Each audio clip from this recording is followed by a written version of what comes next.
see. I guess I'll do one of my original songs, huh? I'll do one of my newer ones.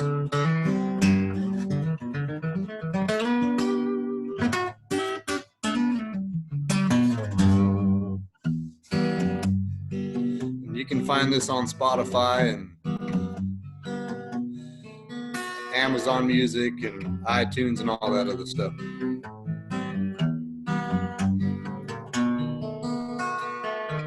High waters, I've walked right through hard times, yeah, I've been through some. They say good things come to those who wait. The best knives are forged in fire, the best lives are freed from desire. But I feel like my ship was running late. When is my ship gonna come in? I've been sitting here waiting, waiting. I've been doing all the right things. So if my ship don't come in today, I'm gonna take a plane.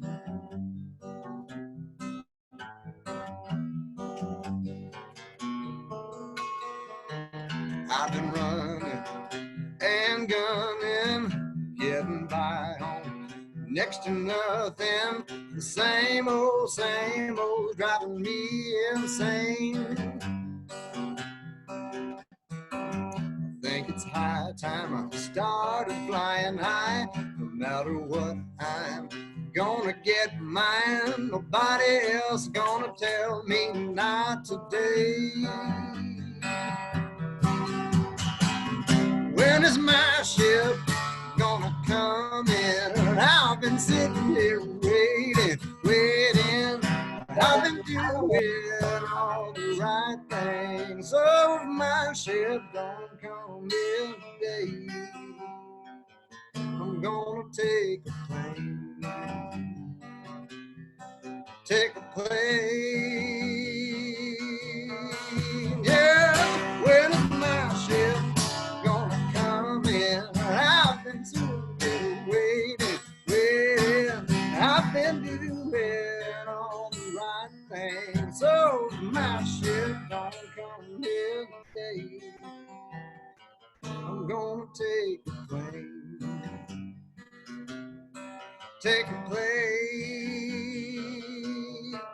Take a plane.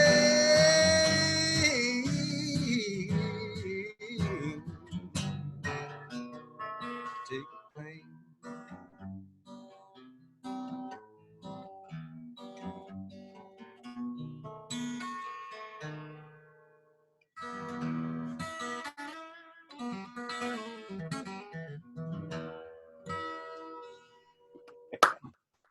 Hope y'all enjoyed that new song. Excellent, excellent. Thank you very much, Brother Taylor. I appreciate you. You're welcome. So I don't find it ironic that you sing a song about taking a plane when most people can't. So thank you very much for that. Yeah, I ain't getting one anytime soon.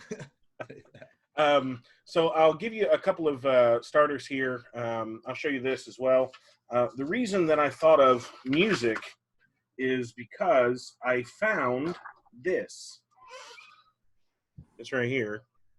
Let me see if I can show it to you that way.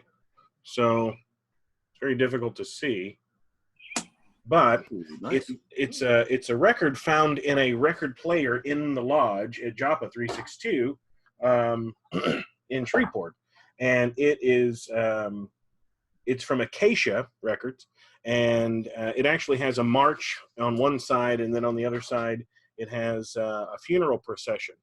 And I think that's very interesting. Obviously, it's a set because it's like 3 of 7 or something like that. But I went ahead and put it on my record player, played it. I would play the audio for you, but it's very horrible. You wouldn't be able to recall it. With that, I'm going to go back to the topics that we were talking about here and share the screen. Something to research. So first thing first, on something to research, let me change the deal here.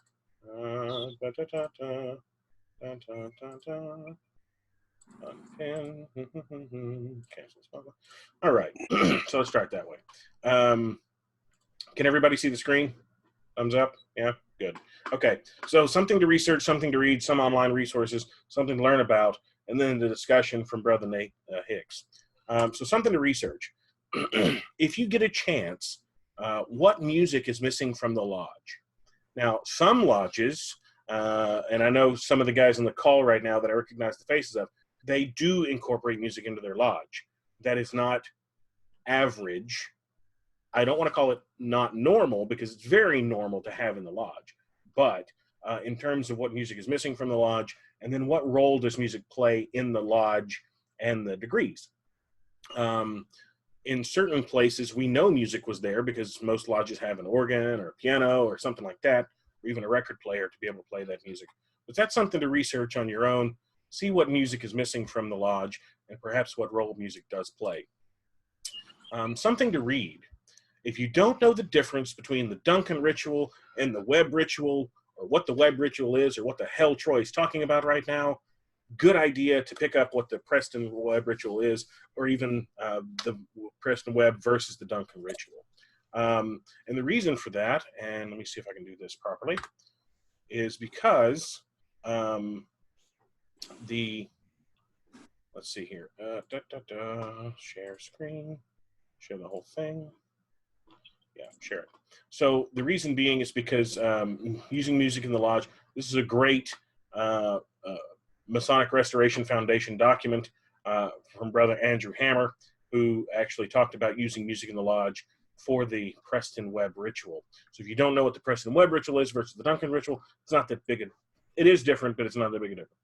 But with that, there are musical selections for certain parts of the lodge. So for instance, whether or not the lodge is dark or whether or not the lodge is light.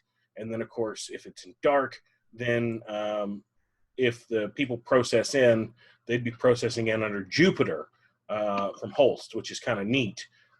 Or Chester from William Billings. And to give you an idea of the difference of those, and I don't know if you guys, can you guys hear that?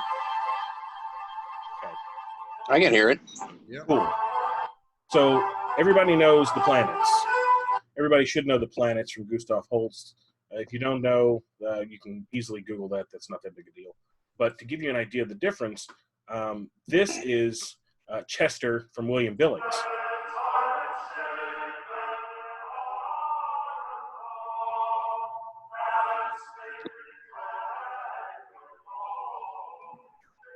Okay, so big, huge difference there in what the music sounds like from both of those. The interesting thing is this phrase right here from Chester, from William Billings. Let tyrants shake their iron rods and slavely clank her galling chains. We fear them not, we trust in God. New England's God forever reigns. Now, of course, that wouldn't work out too well in some southern lodges today.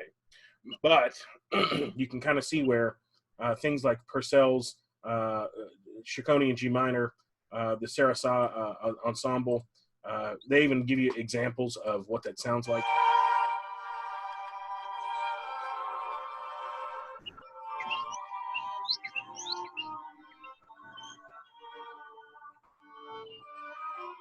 So if you can imagine something like that while the lodge is being tiled. Very interesting. And of course, Master of the Universe. This is the phrasing from the Master of the Universe here. I'll make it a little bit bigger so you can kind of see. It's a great poem. It's one of the oldest things we have from the Temple of Solomon, allegedly. The prayer dates back from there. It affirms a belief in deity.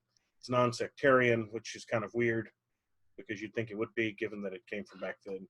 However, all that to say, could you imagine that being sung by brethren all at once while the great lights are lit?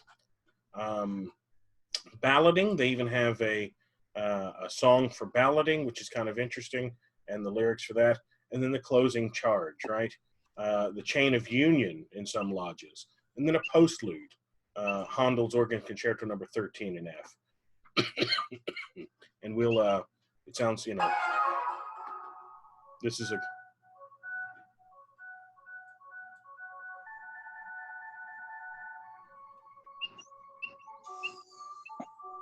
yeah. course, we wouldn't have her playing it in the lodge, but you get the idea of having music in the lodge and what that's for. I heard that streamed on Red River the other night. Interestingly enough, you did. It's crazy. It's almost like I had an influence in that. Coincidence. So for online resources, I'm going to reiterate that the Warden's Retreat materials are available to you. You're welcome to download anything on there. If you have problems with that, just email me and let me know. The second thing is MasonicDictionary.com. If you've never seen MasonicDictionary.com, it's a great resource on which you can find the 2 rituals that I've just previously mentioned. So those are on there as resources for you. And then the Masonic Trowel actually goes into music in the lodge and gives you a bunch of different cool resources and examples too. So Warden's Retreat 2020 at the bit.ly link, MasonicDictionary.com, and then the Masonic Trowel. If you ever want to just kind of, hey, I don't have anything to do right now, Masonic Dictionary, or I wonder what that word means or where it came from or why we do that, put that phrase or word in MasonicDictionary.com. Masonic Trowel is more like more essay type stuff.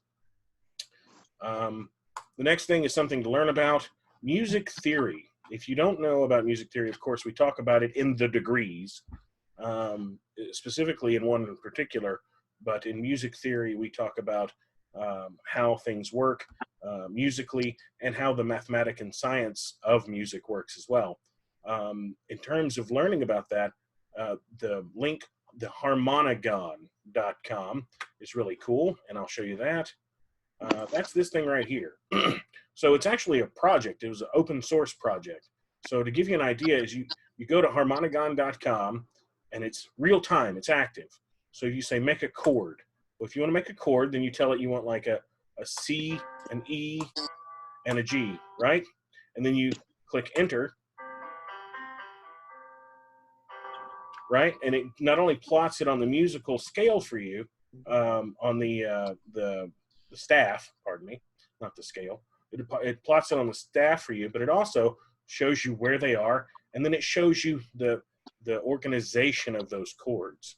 So if you wanted to add a chord to that, where you make it add that extra note, right? You can merge the 2 chords together, and it counts how many around the circle are. So you can do your circles of fifths.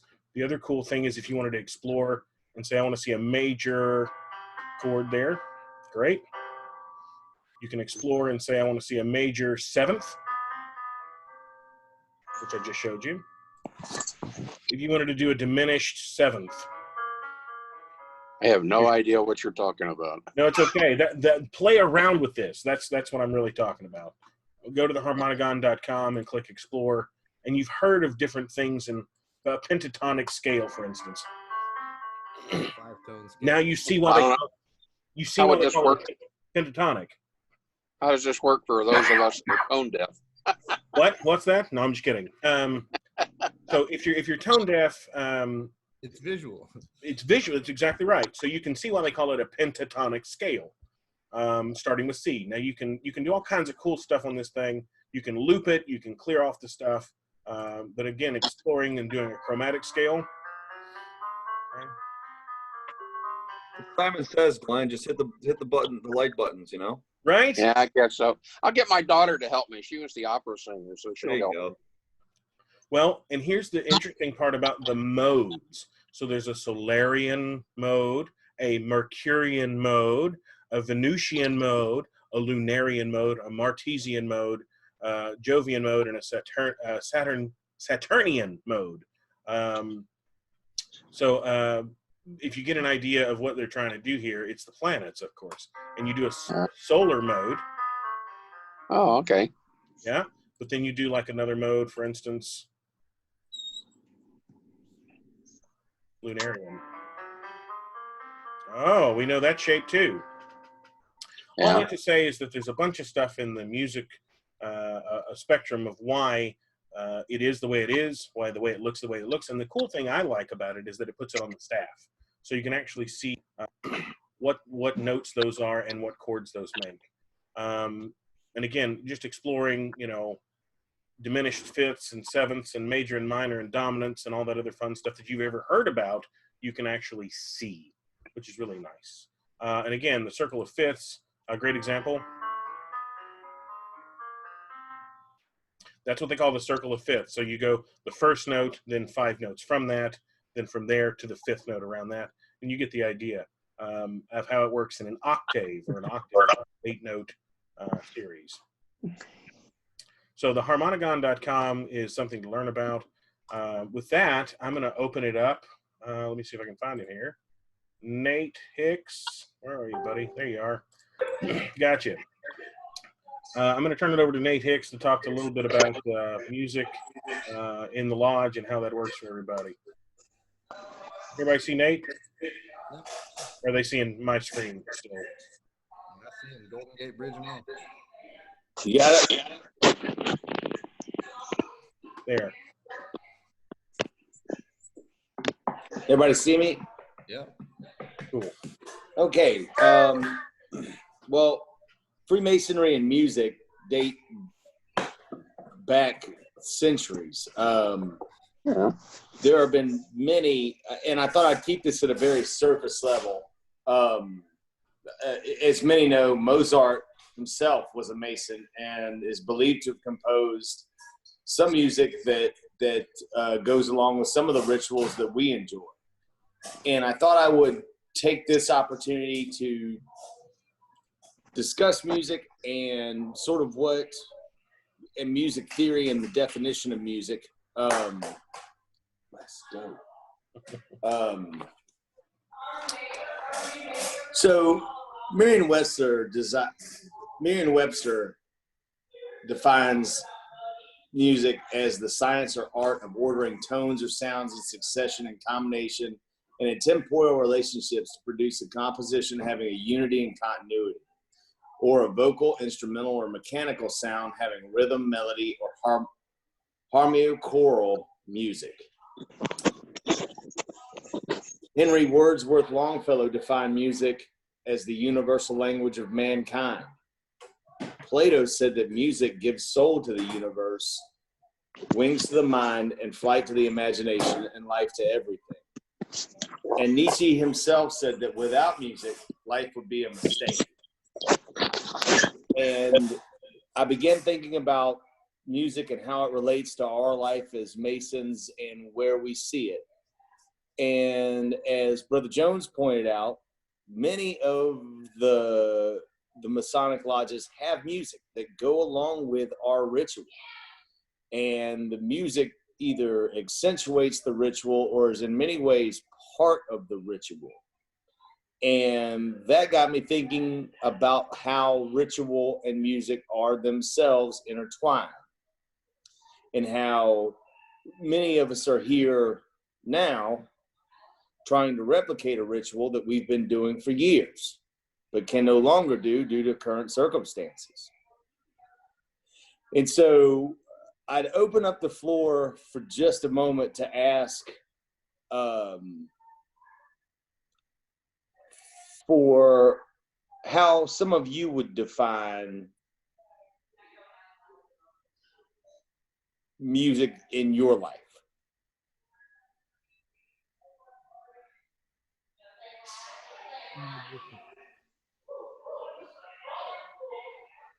I'm Brother Mark Winter out of New Orleans.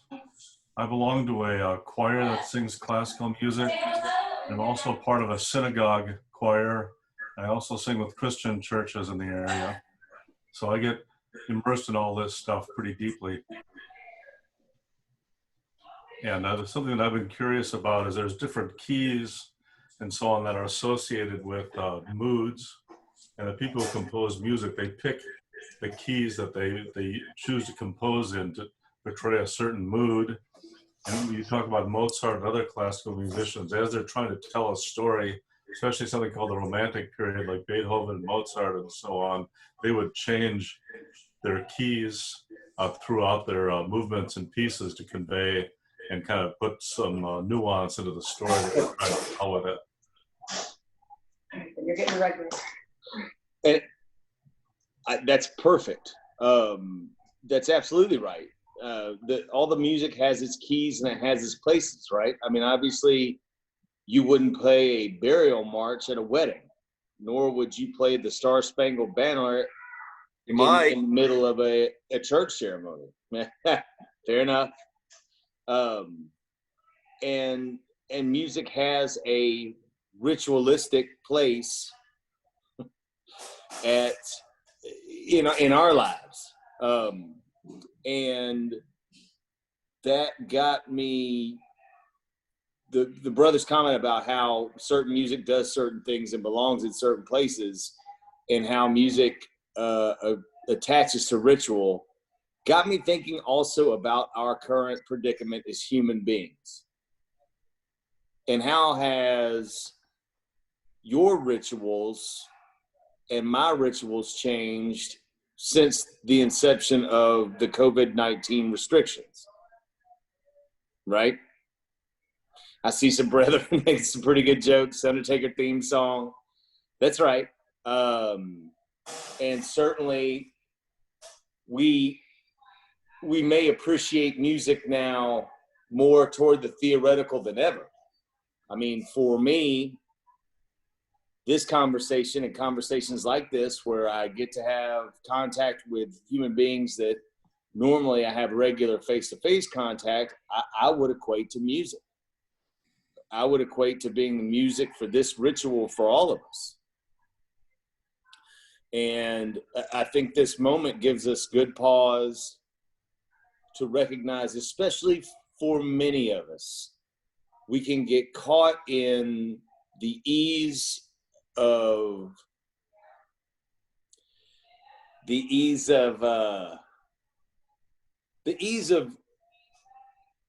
taking for granted things like the rituals that we get to enjoy as Masons, and the rituals that we get to enjoy as free Americans, and the music that we enjoy, and what we classify that way.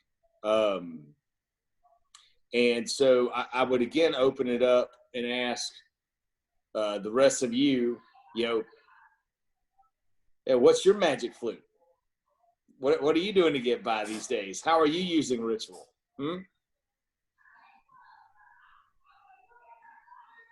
Studying it mostly, in different reiterations of it.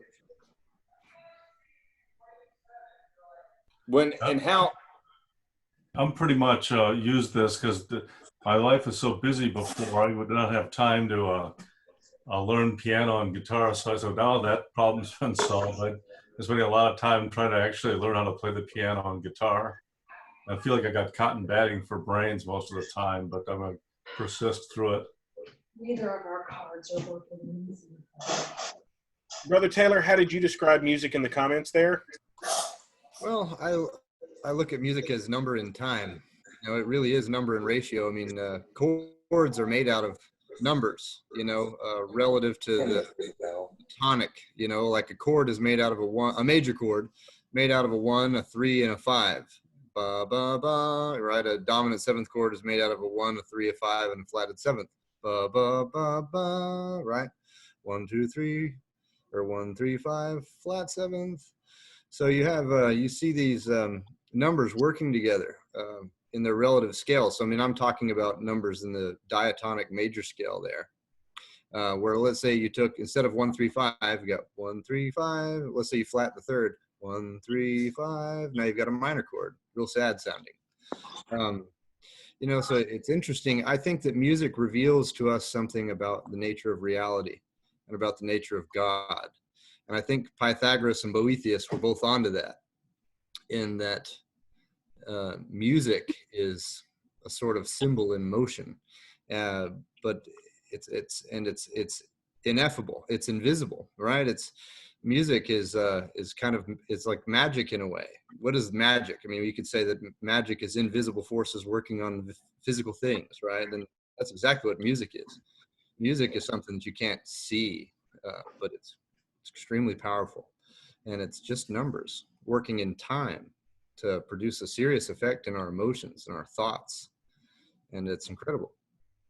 And a very skilled and deliberate artist can make intentional use out of certain arrangement of pitches in a certain time frame or a certain pentameter or measure, and create really powerful emotional and thought-provoking effects with it.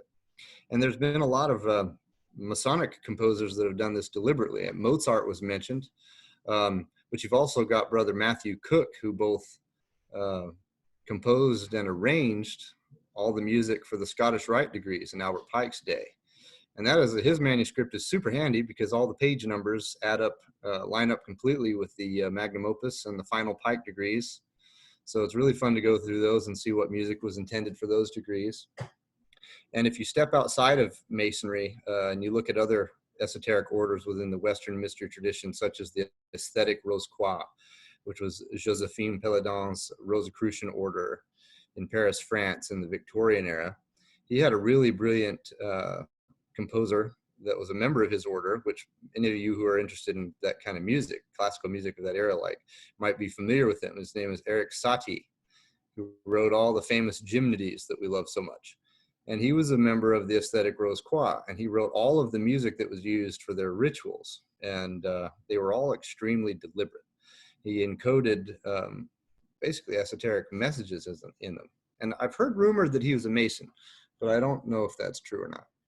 But anyway, bottom line, music is super profound, super huge part of my life, of course, being that it's half of my income comes from playing music, both in the studio and live. Brother Taylor, there was a question from Brother Paul who asked, how do you define numbers in time? I'd like for you to answer that, and we'll get back to Nate.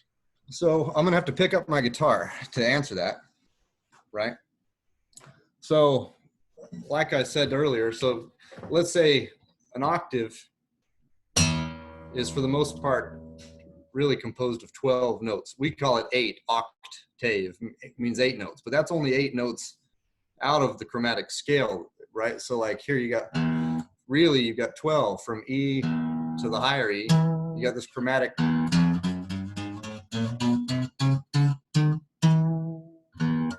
That's 12 tones, right? But if you break that up into the chromatic scale, right? 1, 2, 3, 4, whoops, 1, 2, 3, 4, 5, 6, 7, and then 1 repeats itself again. So you see number there to create scales, right? Let's go to C, right? And that's a ratio. It's a formula. So a whole step is when you go from one note, you skip one and go to another one. That's a whole step, right? But a half step is where you just go to the next one, right?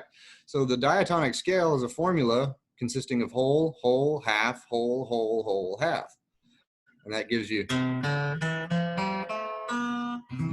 So it's all about ratio and proportion. Now, the time comes in where you have time signatures, right? Like 3/4 time would be like 1, 2, 3, 1, 2, 3. Or 4/4 time would be 1, 2, 3, 4, 1, 2, 3, 4, 1, 2, 3, 4. And when you play an arrangement of notes in the context of a certain rhythm or time scheme or meter, whatever that is, then you have music.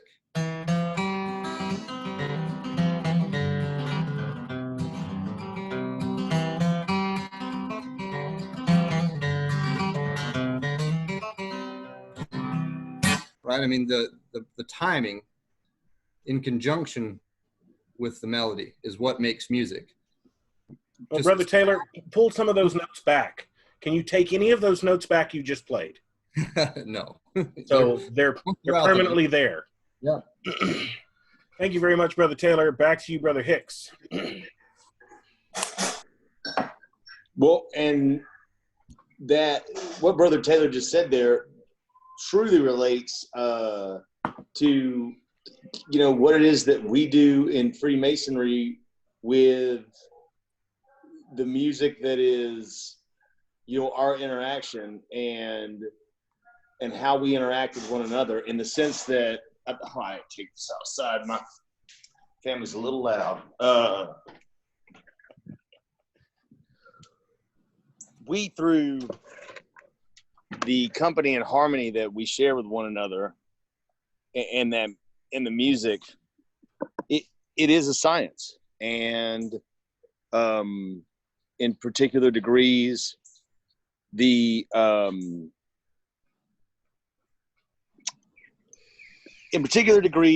particular ritual, the blend of that, it's a blend of art and science.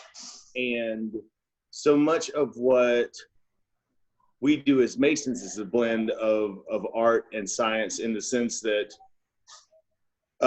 you know, the motto that we tell the profane is that we make great men better.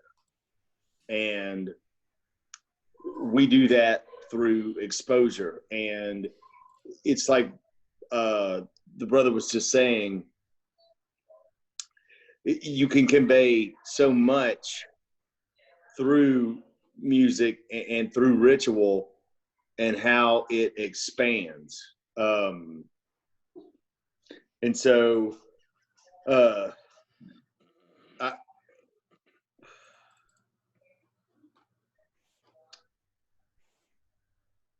I've gotten a little off track because I had moved into some Masonics.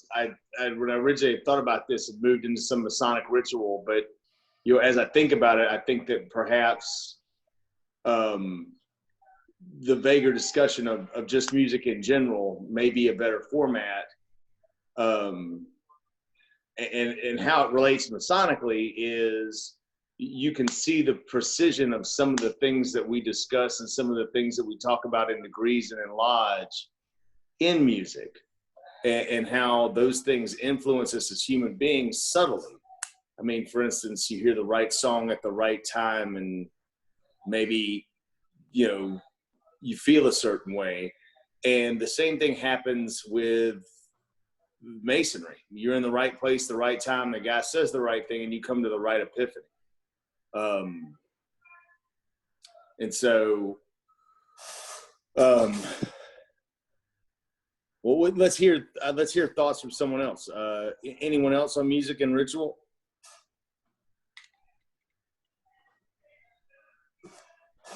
I'm gonna take a crack at this because, you know, why not? Oh, weird. I'm gonna say something a little maybe serious for once. Probably under the current construct, I find the complete idea of music to be actually very comforting, and it deals with abnormalities in something that we're actually used to being normal, right? Lodge is a normal construct. There's normal opening, normal proceeding, normal closing. Brother Troy said, you know, keep it generic. But there's an order to things, and that's Glenn talking on his phone. But there's an order to things, and the things that we find comforting. It's not unlike our own daily lives, right? You know, if Freemasonry is supposed to be a projection of making good men better men, we try to enrich our own daily lives through what we do, and by adding things to our lives that make us or help us to make our own lives better, and therefore make the lives around us better. So, of course, in a time like this, when you take, it's funny, I think the longer this goes on and the more I listen to music and the more I'm walking through airports by myself that are normally crowded. Charlotte Douglas International Airport, Philadelphia Airport. I've seen 3 airports that are normally just absolutely crowded with people, bare bones empty, more crew members than people, than passengers. And it's weird. I listen to more music because it kind of helps me get back to a regular mindset. And something that's helped me find that is, I guess, the underlying tone, not to take away from amazing guitar playing. But if you find a good drummer can always bring a band back together. You can always find a way to bring and lead a band in and out of solos. You can bring it back from breaks, from everything else. You can always find that underlying beat that keeps the band moving. Life is pretty much the same damn way. There's something in our lives that all keep us moving to a certain scale, to a certain time. Something that just keeps everything clicking. You can bring everything back in your life to that. And so it's quite interesting. In odd times, you have odd beats in music. You have odd times in life. You still got to find a way to connect it all. find a way to come back to it, and find a way to make it all work, make it all flow. But if you let yourself get away from that beat, the beat that underlies everything you're doing, yeah, I'm talking a little more higher level, I'm talking really into the fifths and the eighths and the quarters and the triples. But I'm also not that smart, by the way. Amazing music discussion. But it's quite interesting about music is a direct correlation to life, and obviously that's the reason it's a big part of Masonry, as well as numbers. Music always go together. Same parts of the brain, right? We talk about a whole brain concept. Multiple different things are used in multiple different lobes. Ironically, maybe not so ironically at all, a lot of the different parts of the brain are connected to the different parts and the things in Freemasonry that we actually hold dear. So music and math and numbers and symbols, very interconnected because they're interconnected to what actually helps us in everyday life. What actually clockwork, rhythm, beat, normalcy. So that's all. I'd like to draw the attention a little bit back to the staircase lecture of the Fellowcraft degree. You think about how it talks about arithmetic, geometry, music, and astronomy. Think about the quadrivium, where what is arithmetic? Well, it's the science of computing numbers, right? Geometry is the science of number in space. And now music is the science of music, is number in time. And then astronomy is the science of number in space and time. That's what, if you really want to get down to it, tracking the revolutions of planets and their movement. Well, they have a rhythm. So you've got calculations that can be made in time, but also in space. So you have all three, all types of math accounted for. Arithmetic, just being the science of computing numbers itself. Geometry, number in space. Music, which is number in time. And then astronomy, which is number in space and time. So it's all about becoming well-rounded in knowledge and being able to make sense of the world we live in. And by studying nature, by studying the pages of the book of nature, which are written by the hand of God, we can come to know something about God by his creation, by his manifestations. And I think that's a big part of why these things are included in Masonry, why they're so important, is because we see the principles of creation at work. We see divine laws at play here in all of these sciences. And I think another reason that music is so important in Masonry is because, well, one of the most important things about Masonry is unity, right? The unity of mankind, fellowship, brotherly love. You got the idea of joining individual ashlars, which represent individual brethren, together into one common band or one common mass of this temple made without hands. And music does that. Have you ever been to a big concert and you watch thousands of people moving and swaying to the rhythm of one song? Music has the power of doing that, bringing a bunch of people together and putting them on the same page. Music is a way of conveying an emotion without words even, it's pretty cool stuff. So I would think it's very important to Masonry, just like any other science. Do any of the brothers know about the song that's normally sung at the close of a normal or regular lodge? You talking about the apprentice song? Well, I was talking about when we all are supposed to hold hands around the lodge. The tie that binds or something. That binds, that's the one. Yeah, so when's the last time any of you have ever sang that in a lodge, right? Never. I haven't seen this either. Kind of like you're missing out, right? It's weird. My question, Go ahead.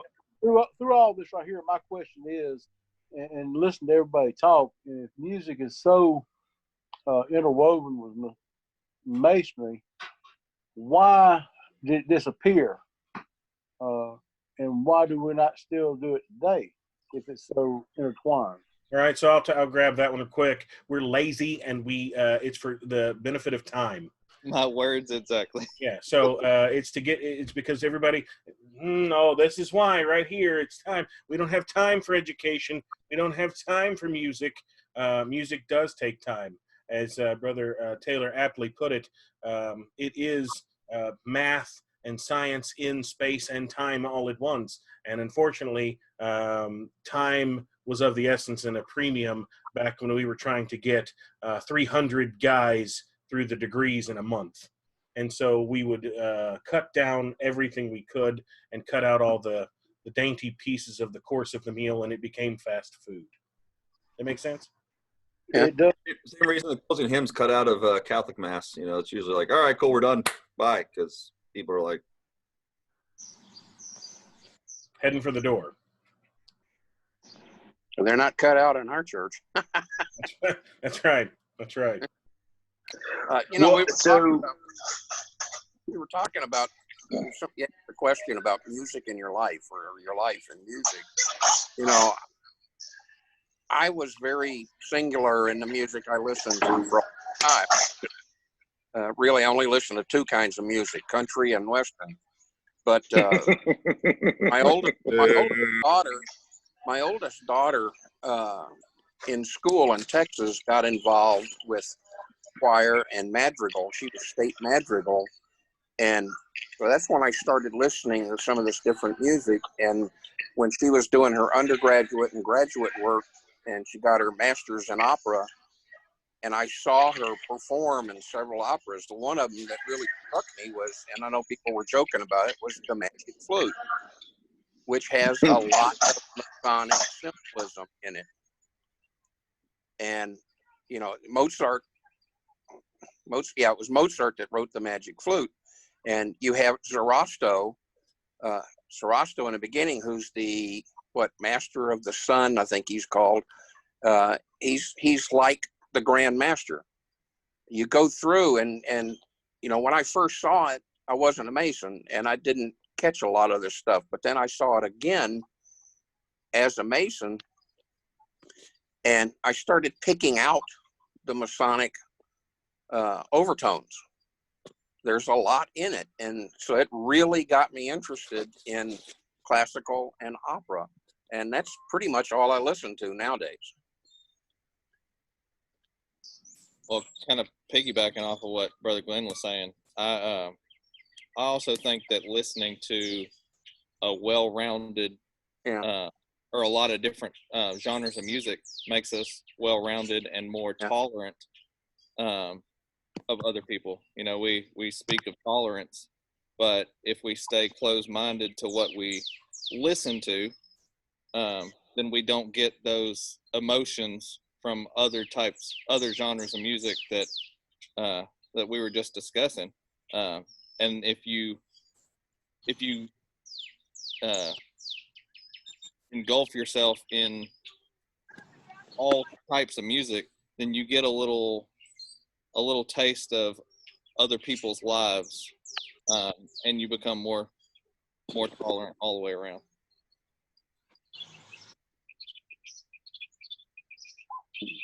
So the way that I was going to try to tie my discussion back together in the end of this topic, and I think the way that we've kind of been advancing, I mean, we had Brother Avery, the brother who played the music, all give incredible discussions of music and discussion of musical theory. And one of the things that seems to be a central consensus among the group is that music sets the tone for things. Music is what...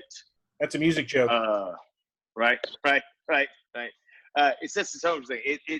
It's what gets you in the mood to do certain things. And I think the thing that I'd like each one of you to take away from this is that, especially during this time, if we go with the idea and the concept that music is a sound that is pleasing and creates an aesthetic or a mood for individuals, is it not our job as Masons to be music to the ears of the profane, to set that calming tone, to give that march or that step in time that keeps everyone together, that keeps everyone from going super crazy, from doing foolish things?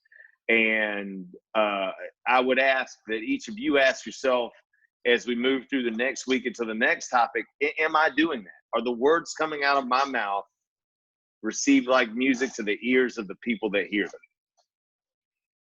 That's how I thought I would end the whole thing. Thank you very much, Brother Hicks. wanted to highlight this quickly. The score to the Magic Flute. It was brought up a couple of times, and a lot of people talked about the jokes and everything. I wanted to share this with you. It's better in German, right, fellas? Das Zauberflaute. So the overture here.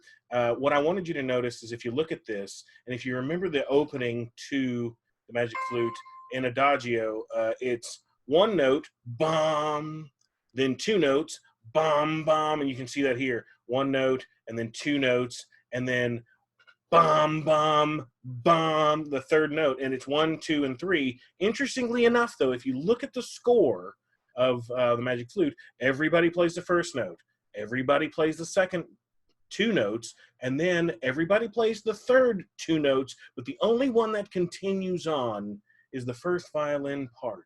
So it's almost like everybody does the first, the second, of course, would be the fellow craft degree, and then the third degree is bum, bum, bum, and not everybody makes it through, which I think is very cool. If you're ever looking at the score of the music of the Magic Flute, I encourage you to go back and listen to it whenever you get the chance.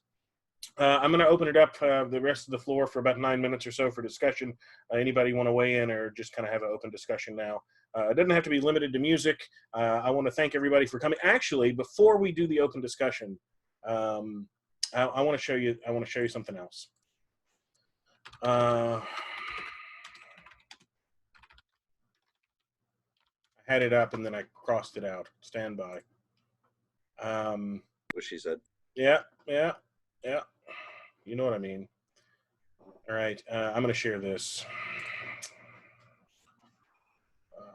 This one right here. This one right here, fellas. So, yeah, right. So I'm going to show you a very interesting thing that came up by day. And then we also have a site map by ventilators, other info, the ICU beds. All of this is on the site here. I'll show you the day map, and I'm going to show you what it's like just to do, let's see here, refresh, and then cases over time. Let's see here. There's the map. Come on, you. So this is a map of the state. There's the timeline here. And this will actually show you from March 13th. Can everybody see that there? Yeah. There's this March 17th, March 18th, 19th, 20th, 21st.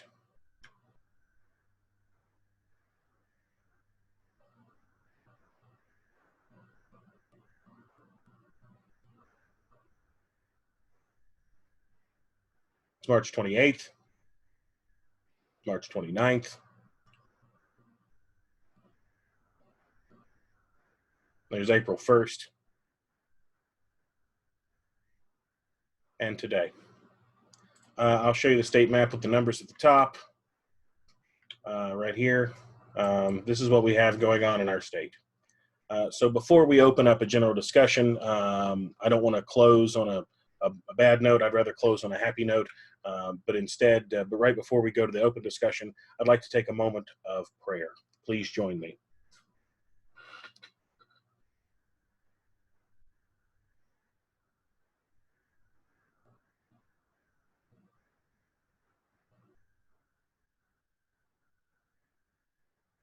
Amen. So mote it be. Now, brothers, if you'd like to join in and just have a general discussion with each other, I'd be more than happy to hear your comments and remarks.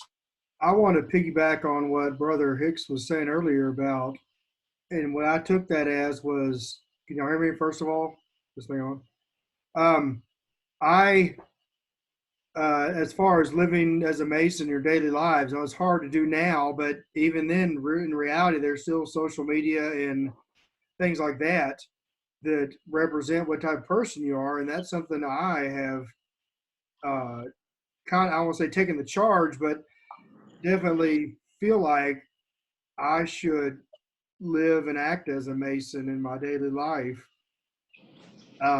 As far as what, we say and how we say we're supposed to do things in lodge, and then go off and, live that reality. I'm sorry, live those things we say we're going to do as our reality. So that's something I take seriously anyway.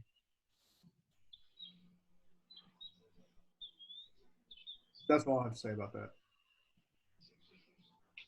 Fair. Gump. That's all I have to say about that. There's still we can do to our Masonic duties, basically. How many have called on a member of their lodge, especially an older member, and checked on them? I kept calling you, Glenn, but your phone was busy. I was about to say, what are you doing over there, Glenn? We kept track. Yeah. He's definitely older. Yes, I am. Glenn's magic flute. Well, you're right. You're right, Brother Glenn. There's things we could be doing right now. Widows, older members, absolutely. Kevin, you're surely not insinuating we should go do widows. That's not appropriate. Frowned upon. I've missed something in the last year, apparently. Well, I mean, my caveat, I think that depends on the widow, but something magic flute widow. I mean, there's a right. There's a website here somewhere. I'm sorry I brought that up now. There you go.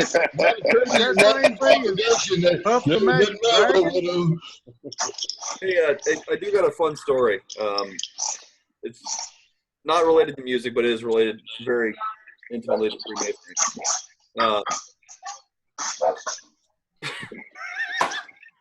Thanks, Troy. With that, I'm just going to run with it. So I was up in Stewart, New York 2 days ago. Sorry.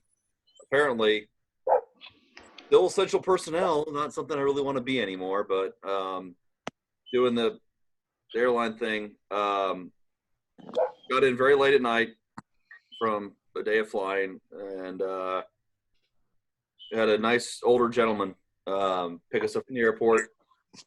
A lot of the hotel shuttles are not running anymore. All the food places in the hotels are closed, and there's basically no way for us to get food except order carry out. But a lot of the flying we do now is late at night. We had a contracted service to take us from the airport to the hotel. This gentleman was a Marine, is a Marine, once a Marine, always a Marine, but he's a Marine.